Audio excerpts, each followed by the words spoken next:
up guys, welcome to another video with your buddy the Roller Coaster Captain, and today, as you can see, it's the time of year where I do one countdown. Well, sometimes I do more, but you know. This is a top 15 countdown of my favorite NEX roller coasters that I have built. Obviously, this past year I built some amazing creations, and some of them I was hard to choose to place them in this list because I had to switch things around and also include some of the coasters from back a couple years ago that I built that I still know and love. So, without further ado, here are my top 15 roller coasters that I have built out of NEX. At number 15, we have Orion from Kings Island. This is their Giga roller coaster and also their newest addition to the park. And this was one cool coaster to build. I will say it is one of the smaller ones I got to build, but man, it is massive in height. And also, it was just kind of a fun build. Nothing too challenging, but it's really cool to look at. And I really love to watch Giga coasters just run along the track, just blaring through all the elements like speed.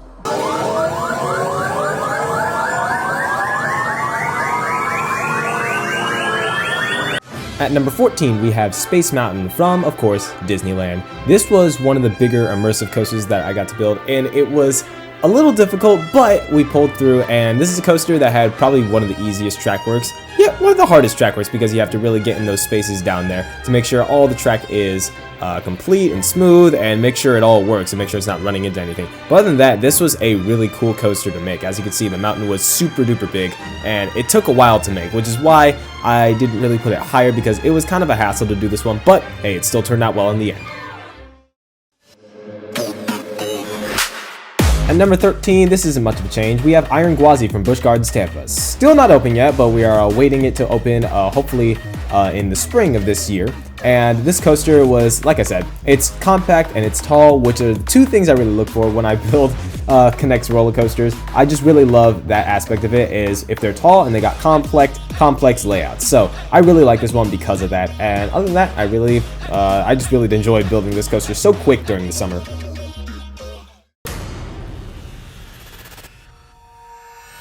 At number 12, we have the Joker, my personal favorite roller coaster that I have ridden, and also this is one of my favorite coasters that I have built, as you can see. Very compact. I do love all the elements all smushed together in this one and all the little airtime moments put into an RMC roller coaster. RMCs, like I said, have become one of my forte roller coasters to build. They're just super easy and then super fun to watch.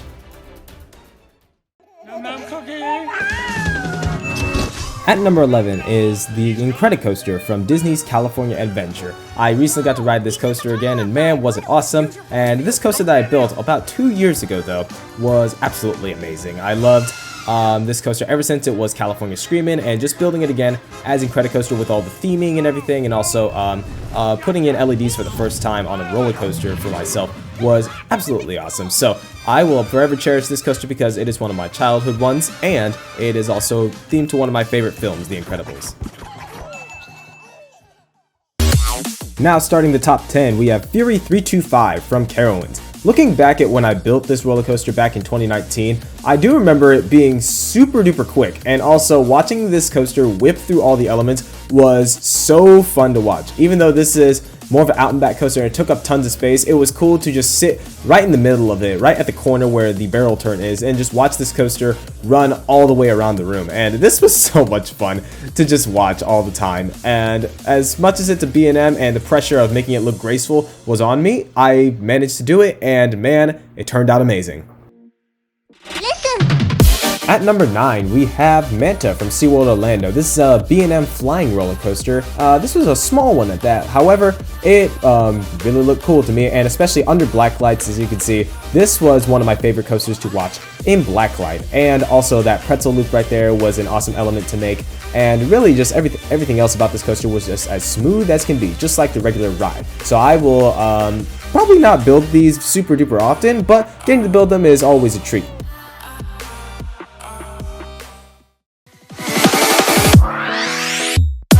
At number 8, we have Steel Vengeance from Cedar Point, and this coaster is pretty much staying in its spot on the countdown list too, but this is the true definition of being massive and also compact as well. There are 4 inversions on this roller coaster that are absolutely amazing, and also all of its airtime moments I wanted to make sure were on this roller coaster because this coaster holds the record for the most airtime. I still believe it holds that record as of right now, and also its super tall lift hill is one of the main takeaways of this roller coaster, and I absolutely loved building that giant lift hill as well as all the other elements on here. This is one coaster that's on my bucket list to actually ride, and eventually I might want to redo this coaster just for fun, but who knows, we might see if I would redo this roller coaster with the new skills I know now. At number 7, we have Broad and Narrow, and this roller coaster is one of my custom roller coasters that, if some of you don't know, I took this roller coaster to a 3-dimensional fine arts competition, and I actually won with this creation. And Broad and Narrow demonstrates the Bible verse message of Matthew 7:13-14. Basically, the verse says, "The highway to hell is broad, and its gate is wide for many who choose that path. But the gateway to life is very narrow, and the road is difficult, and only a few ever find it." So this coaster is a literal visual representation of that message, and it was a fun thing to build. Like the Broadway building, all the theming around this roller coaster was super duper cool, and I wanted to make it as immersive as possible, making sure that everything about the world and also God's message is portrayed in this roller coaster, and it turned out great.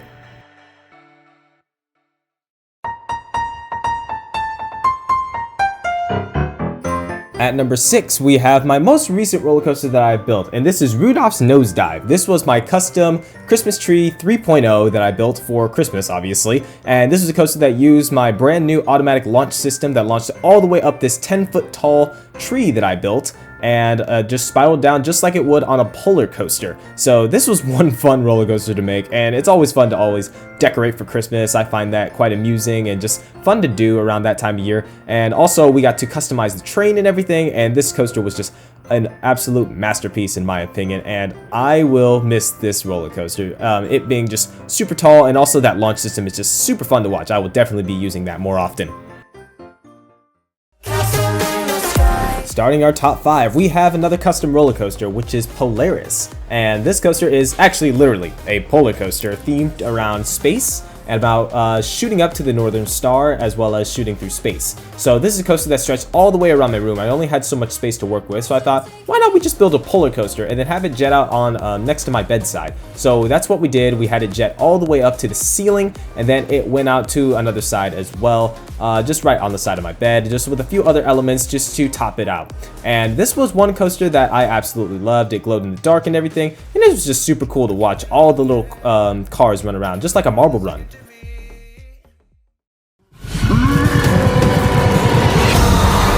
At number 4, we have the powerful Incredible Hulk roller coaster from Islands of Adventure. This is probably one of my favorite roller coasters by far. Just the theming of it, the launch tunnel is super duper cool, and also this is one B&M that I am very proud of because it looked amazing, it looked authentic, and it just had everything all in one package, the theming and the smoothness and everything all in one, and it looked very realistic. Like the pacing was just great for this roller coaster. So I wish I had this and I could just had enough connects to just keep this up somewhere. At number 3, we have the Smiler from Alton Towers, and this is the coaster that holds the record for the most inversions, a total of 14 of them. And this coaster, as you can see, is just a mess of track all compacted into one, and also that marmalizer really does add on to that effect. And this coaster was super fun to watch. We had usually 2 or 3 trains kind of dueling each other throughout all of the inversions, and also that marmalizer has some lighting effects, and all of it really does look cool in the dark. I really love this roller coaster, and also, I just wish I could keep this up. Like most of the coasters going forward, I wish I had enough connects to just keep them up in a separate room somewhere.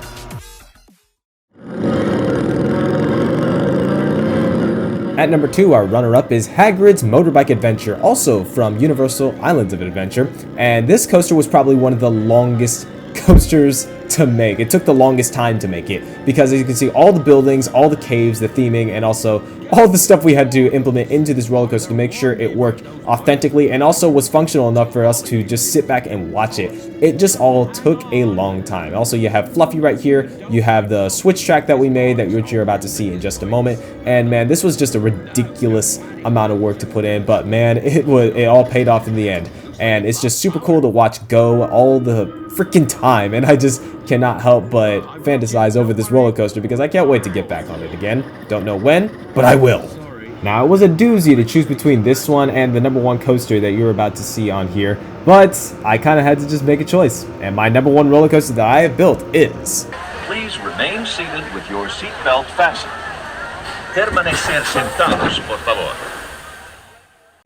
That's right, my favorite roller coaster that I have built so far is the Matterhorn bobsleds from Disneyland. This is a coaster that I practically grew up with. I've known about since I was a child, and just all the stuff that I put in for this roller coaster just made it the most authentic thing that I've ever built. It has all the abominable snowmen in there, as well as it has the lights. The trains were customized as well to make sure they look like bobsleds rather than the default Connects roller coaster cars.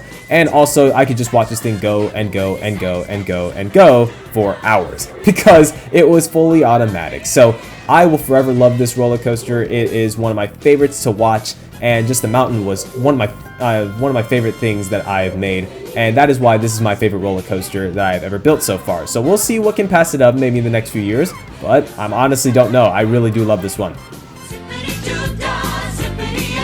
So there you guys have it. Those are my top 15 Connects coasters that I have built, and there are plenty more to come. So I can't wait to share with you guys the next projects I have coming up for this year. And if you want to check out some of my Connects roller coaster videos, go ahead and click the playlist link right here. And also don't forget to like and subscribe to this channel for more videos, as I will keep them coming.